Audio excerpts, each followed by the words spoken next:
Hello and welcome to Nolan Financial Radio. My name is Chris McKinney from Nolan Financial Partners. If you'd like more information about what you hear during our show today, give us a call at 719-210-4242 or visit us online at nolanfinancialpartners.com. And while at our website, click on the radio page, check out our past shows, and subscribe to our program on Apple Podcasts, Spotify, or Amazon Music. You can also see us on YouTube. Just do a search on Nolan Financial Partners or Nolan Financial Radio, and you can find us. So while many Americans look forward to this time of year because it means they'll soon be celebrating the holidays and the new year with family and friends, millions of retirees bookmark this time of year because it's when Medicare numbers for 2025 are released. While we go into much more detail shortly, the bottom line is this: seniors will pay more for Medicare in 2025. Okay. I read an article from USA Today. 2025 Medicare Part B premium increase outpaces both Social Security, COLA, and inflation. But the details we're going to get into during today's conversation. Before we get into that big topic of Medicare, I want to introduce you to my co-host, Tony Shore, who still has fruitcake left over from the holiday. If you're in bad need, I think he's got a couple boxes. That is not true. First of all, no fruitcake for me. Thank you. But if I did have fruitcake, I would freely give it away to anyone who wanted it. Oh, let's put it that way. I saved the dried out, icky, full of mystery chunk fruitcake to give to my Aunt Irma and Uncle Sam, who we will talk about later in the show today. That's what we gift to my aunt and uncle. I don't even think they're my real aunt and uncle. Aunt Irma, we're going to talk about Irma later, and Uncle Sam. How Uncle Sam gets into Irma? Yep, Uncle Sam with the taxes and Irma with the Medicare increases. We've got to talk about that today. But yeah, I mean, the holidays are crazy. Some call it the silly season, as I've been saying each week here. But people get crazy. I have a great time with my family. Celebrated with my wife's side, my side, my mom and dad, and our own immediate family. So 3 Christmases, really. But other than that, I've been great. I've taken a little time off actually over the holidays. How about you? You doing a lot of traveling over the holidays? Did you do a lot? Yeah. So, I mean, we went to my family's house for Thanksgiving. And so we did Christmas then with my family in Oklahoma. And then with Tara's family, we're not going to do anything this particular year. Sure. We're going to maybe try to do something in the summer. So it's like, do we want to spend the time traveling when everybody's traveling, or do we want to travel when it's a little bit easier, right? Yeah, that's smart. And so that's what we end up doing, is going at a different time. So we visited some family back in November on Tara's side, and we'll visit some more in the spring and in the summer. So we just kind of save our dollars for that. Sure. And our time, right? And then so we'll relax. We relaxed over Christmas. We're just relaxing and not doing anything. We did go down to Tucson in mid December. To get out of the snow and the cold. That's right. Yeah, Tucson was great. Shorts and t-shirt as soon as the sun got up. Before the sun came up, it was 40 degrees. Yeah. But once the sun came up, it was 70 degrees and just beautiful. So well, the sun's out today in Minnesota. Beautiful blue skies, but it's freezing cold. Let's check the temp right now. I'm going to check the temp here in Minnesota. It's 13. 13. Let's see. Yep, that's actual temp, and the low today will be 4. Oh wow. No, it's already 45 here, so we're looking at mid 50s today. I think we're at our December for us. Yeah, I think we're at our high for. Oh no, we might get up to 20 degrees. Yeah, we might get up to 20 degrees, but after midnight, it's going to hit -1. at about 1 a.m. tomorrow morning. Yeah, We'll we be in don't. the below zero for actual temps. Wow. Yeah, it's cold. Brutal. We I got we cold. have gotten that cold Put already my this sleeves year, down. but we typically don't see that until late January and February. February is, Yeah. I believe, our coldest month here. Oh, same. Usually January and February are our coldest months, but we're starting to get a little colder early. We got Yeah. spoiled last year. We had a mild winter, so this year I think There was that huge cold snap that was in what early December, and it was Yep. colder in South Georgia than it was here. There's been times, yeah, when they had that cold snap, there was a time when there were cities in Texas colder than there were in Minnesota. So, Oh yeah, yeah. that I remember that one. That was a bad Remember one. that?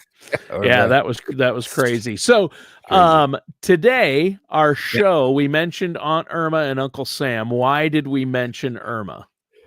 So, well, we mentioned Irma because that is the let's go to how that's actually the what that actually is. Yeah, I didn't mean It, to throw it you off. so I'm just used to using Irma. So it's the income related monthly adjusted amount. Okay, Yes. that's Irma, and what that means is that your monthly Medicare premium will change depending on what your income was. Now they do look backs, right? So if your income last year was 250,000, then you pay more than the standard on Medicare Part B. That's how it is. Yeah. It's that So increase. So Medicare, what yeah, you pay for Medicare Part B, there is a premium for yes, Medicare. First of all, people say, well, first of all, how would I have how would I have income in retirement? Well, you have to ah, live off, the money you pull out of your traditional accounts counts as income, like from an that, IRA and a that's right. 401k and money you make on stocks. That's all income. Even Yes, Social Security checks can be counted as income. The federal government might even take some of it that as income. anything that gets taxed is going to be considered income. It's unearned income. If it's the other thing is pensions. So we here in Colorado Springs, we still have a lot of retirees with pensions. Oh, wow. And so if you've got a two-person household, your income might easily be, over $175,000 a year. And so then you may get into those tables where you have to pay a little extra. Now the tables are funny. They're not funny, haha. They're just Right. They're not. they're I was just going to say they're not ha ha funny. no, No. they're not haha funny. So the tables are really odd. So the the biggest thing, so single filers, it's a table that has a nice gradual uh, positions. So if you're over 106,000, you're going to pay some, and then it goes like 170, 167, then 200, and it goes on down. So if you're single filer, it's kind of a normal looking table where it gets a little higher for every so often. And the same thing for married folks. If it kind of just doubles what it is for the single, and then that's what it is. Now, but if you're married and you file separately, it's kind of punitive.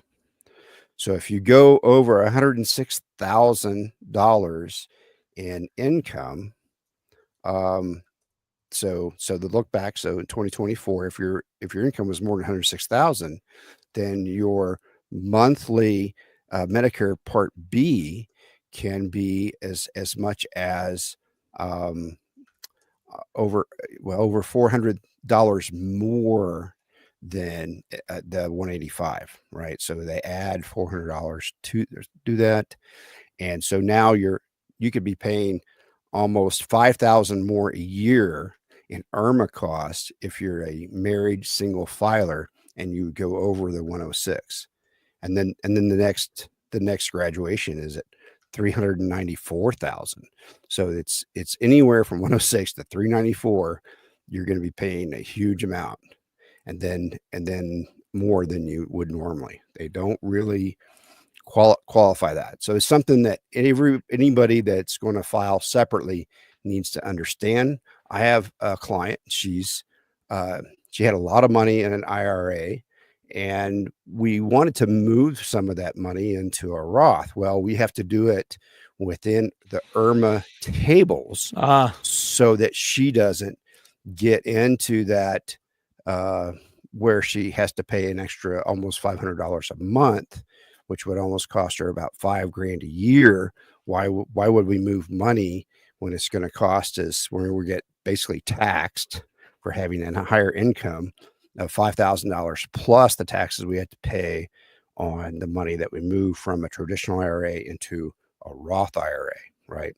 So that's considered unearned income, but it's still income. So it still goes against the adjusted gross income that is reported on your taxes. And then that's what drives the IRMA tables. Yeah. So interesting. You can get yourself in a really tough spot then, is what you're saying. And I'm glad you gave that example. So that's interesting. So if you make over $394,000 as a single, as a separate filer, and you're married, it can be as much as $628 a month for Medicare Part B. Think about that. Whoa. So, and if you're over the 106, it's $591.90 a month for that. But let's get back to just probably doesn't affect that many people.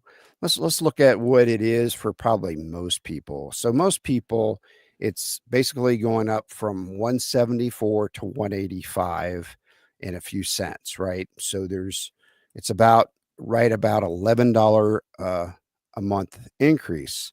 Well, that's not a lot, but if we look at what the cost of living adjustment was for Social Security, then you can see that the percentage on the 174 at around $11 is more than the expected 2.5% rate they were expected to get on the COLA for Social Security. So how they kind of see that, I don't really understand.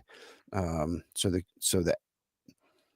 the Part B premiums seem to average going up about 5.5% annually, while COLAs average less than half of that, about 2.6%.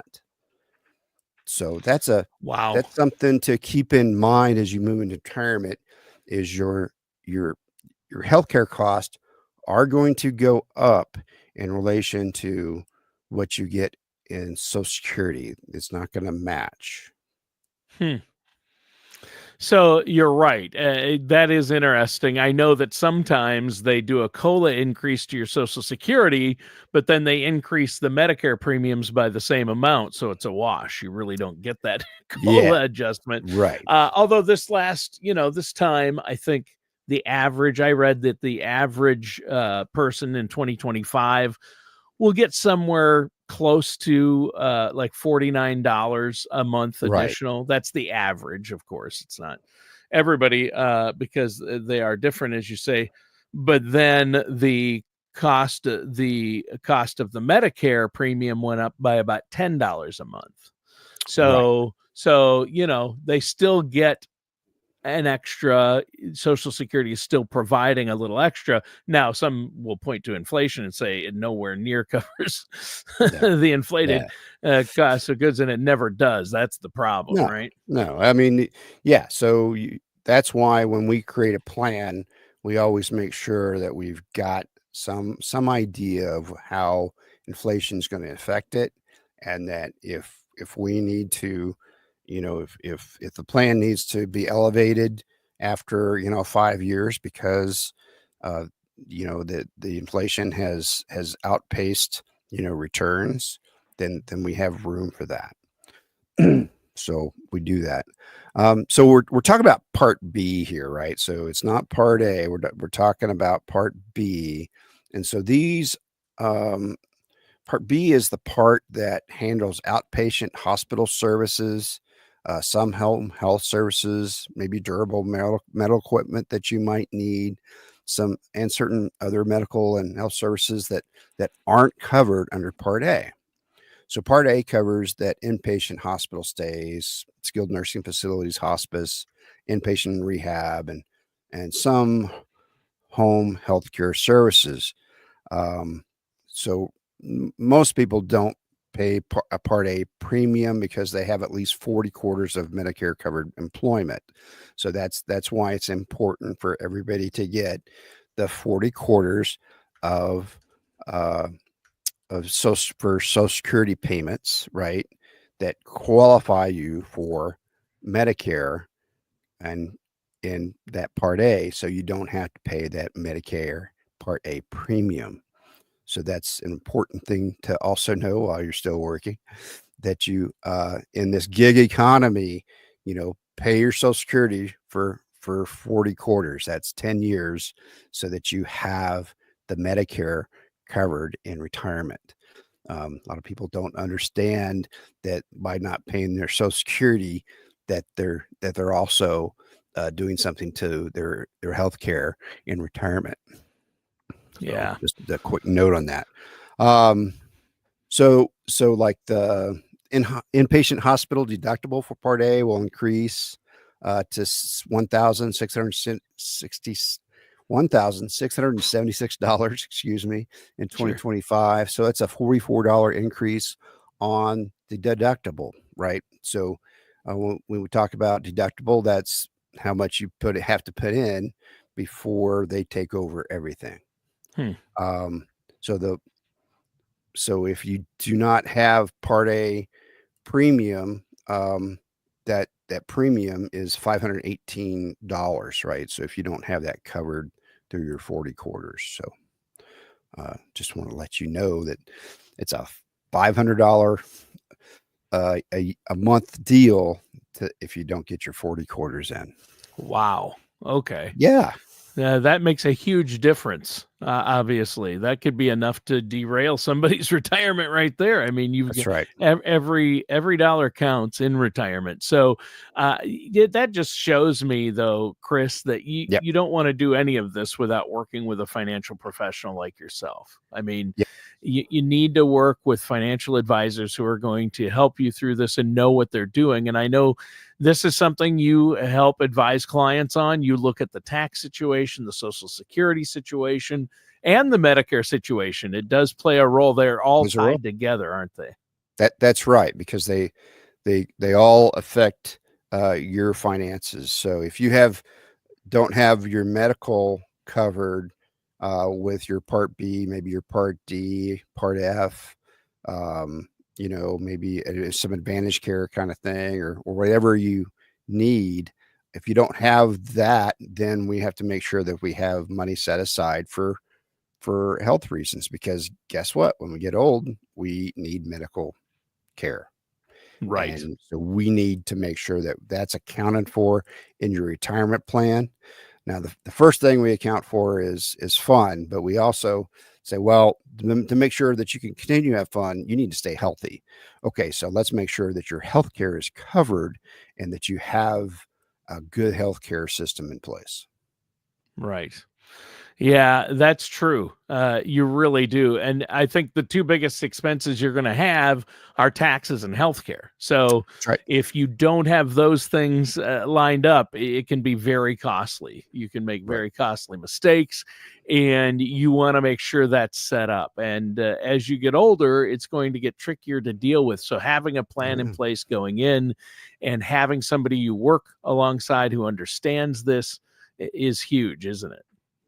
It is and be able to ask questions and get answers from somebody who has talked to a lot of people about it, right?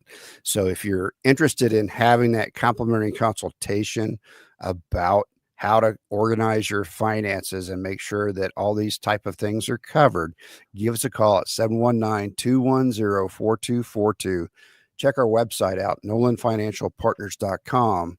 But first, give us a call at 719-210-4242, and we can get that complimentary consultation set up so we can make sure that you're going to be covered in retirement. Yeah, that sounds good. Now, Chris, we've talked a lot about some various things. Obviously, the cost of Medicare is going up, and that takes effect January 1, right? That new cost. I mean, yeah. So the Medicare Part A and B are paid for out of your Social Security normally. And so that's just automatic deduction, and it just happens. So it'll come right out. Right. That Social Security payment.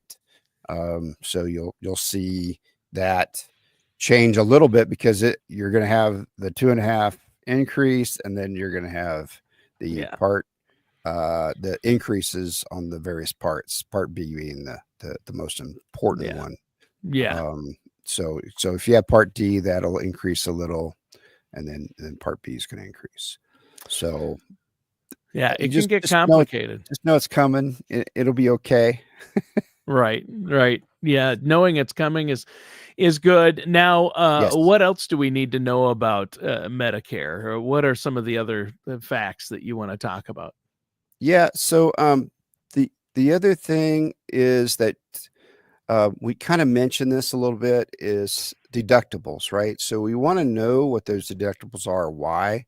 Because we want to make sure that we have ready money to pay those deductibles each year, so that we don't have to, use a credit card or use something that's going to cost us money to use to pay that, right? Don't want to have to pull from a HELOC or something if we have a big medical expense in 1 month and we have to pay the entire deductible in 1 month, right? So we want to be able to have that deductible each year. So that's a big part of our plan when we go in. And Americans, they don't really understand, so there was a Kiplinger study that found that 1/3 Americans state they have no idea about how much money they'll actually need to have saved to position themselves for their own version of an ideal retirement. And a big part of that is healthcare. So we want to make sure that you understand how much you have to have saved for the lifestyle that you want to have in retirement.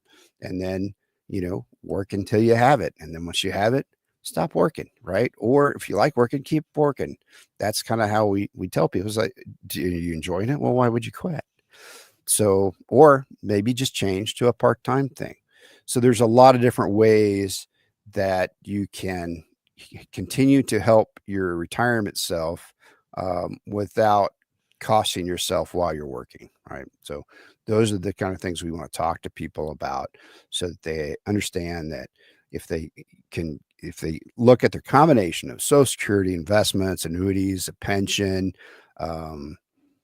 wherever all your money is, you want to have that solid plan so that it provides a reliable retirement income that prepares for all the things you want to spend your money on, all the things you have to spend your money on, and then your medical cost. And then we also want to optimize those things for tax situations, and just how things are going to go once the inevitables happen, right? Right. Yeah, they do. The inevitables are always there. And so I think it is important, Chris, that you're reminding people out there that, hey, there are premiums, there are deductibles, there are still healthcare costs in retirement. Medicare doesn't cover everything. No. Even when you have an Advantage plan, it's not going to cover everything. There are going to be costs, right? Yes. And I think that's where some people get confused, and sometimes they get sold a bill of goods by people pitching these things, and there are costs. So work with a trusted financial professional who's going to look at this and has dealt with this with so many people. You and Tara have helped so many people retire and look at their retirement income and help them come up with a plan. And taxes and Medicare and Social Security are all three big parts of that. And I'm glad we're talking about this. And there are things Medicare doesn't cover, right? I mean, they have to keep that in mind too. Yeah, Medicare is not the end all be all of. They don't cover. They will make sure that you're alive and your bones mend. Yeah. But if there's something that you want to have done that falls outside, then you have to come up with that on your own. And there are times that happens. There's a reason that people fly down to Mexico to get procedures done. Sure. Yeah. And I have a client, they get their medications from Canada because the U.S. prices on medications are kind of nuts. Yeah, they are. And even the deductible is costs more than buying it outright through the Canadian stuff. Yeah, it's really weird. Yeah, that doesn't. And I've never been able to figure that out. Why we can't fix that? I wish somebody would. But you're right. I mean, and there are things like medical equipment. A lot of times, Medicare won't cover medical equipment, which is that's can right. be very expensive. So my dad is at home and in a bed, and his doctor put him on hospice. So at hospice, home hospice, you can get medical equipment like a bed with sides that raises and all that kind of stuff. So you have to make sure that you're working also with your doctor to get the right type of things going, and have those open conversations of how can I do this? Well, if I want to, if you want to keep your spouse at home, how can we do that? Or maybe I just need to send the spouse down to a nursing home, what are the effects of that? So for my dad, my mom wanted to bring him home, so that's what she did, and it's working out. But she is getting a lot of help at home that she has to pay for out of pocket, right? Yeah, and that's the thing. See what will be covered and how you can do it. So there are strategies, and talk to your doctor about, are there ways we can get this covered, and look at the possibilities. I think that's really important as well. Yes. Yeah. It's really key to do that, because they do help a lot, and they will come out and check. And so you'll get a qualified nurse to come out and do a health check, but they're not going to do nursing, right? So you have to pay for the nursing part. That's what we've learned. Yeah. And it's different by different states. So my parents in Oklahoma, so I don't know exactly how it works here in Colorado, because they're state run. Medicare is run by the state, so they're the ones making the decisions. Yep. And that's important to understand. Medicare doesn't cover long-term care, but Medicaid does. But you have to have a spend down period. You can't have any assets. Right. And then if you do come into any assets while you're in long-term care, the state can go back and take those. So I just want to point that out. I've been in that situation with my mom, and then my dad's dad, my grandpa, died and left him the farm. But now the state, if my dad passes away and is no longer living there, they will take the farm probably. So we're trying to deal with that. So it is interesting. I mean, long-term care, my mom's cost of long-term care is $11,000 a month. Wow. Right. That's how much they charge. And so Medicaid is covering part of that because they didn't have the money. My mom has no money to her name. That's the way it's worked out. Right. My dad has the farm that he inherited and any income from that, and then Social Security. But so they have to pay some. They had insurance that pays a little bit, and the rest is Medicaid. So that adds up. She's been in there 2.5 years. So wow. Yeah. I mean, you do the math. And so people need to plan for these things. And Medicare, you need to understand how Medicare works, right? Because that's going to make a big difference. If you're in the hospital and you need rehabilitative care and go into a long-term care facility, or you need to be in full-time care for a while, they'll cover up to 90 days under certain circumstances if you went from a hospital and it's doctor recommended for Yes. rehabilitation. But the minute they think that you can never leave, right? The minute it becomes permanent, Permanent long-term care. Then you're, or you've exceeded the 90 to 100 days, yep, then you're going to be paying for it. Even that's after right. a month, if they say you're never going to be able to perform these duties again, you'll need long-term care, then Medicare shuts off at that point. That's right. So, unfortunately, The state decides. yeah, the So state decides. so you So want to be in a position where the state doesn't have full control over your decisions. right, and you want to have funding and other. There are hybrid policies you can get. There are strategies, Yeah, and I know there's some that's strategies. something that you help your clients with as well, isn't it? That's right. So Yeah. we help people see how their financial life will not be devastated by one of the members of their household going into long-term care. Right. That's important. Yep. Or devastating some legacy, right? So it can also devastate a legacy as it may with your family. Sure. So, All right. Well, I'll tell you what, great show today. We're out of time. But Chris, before we go, let our listeners know how they can get a hold of you. so you can reach us at 719-210-4242.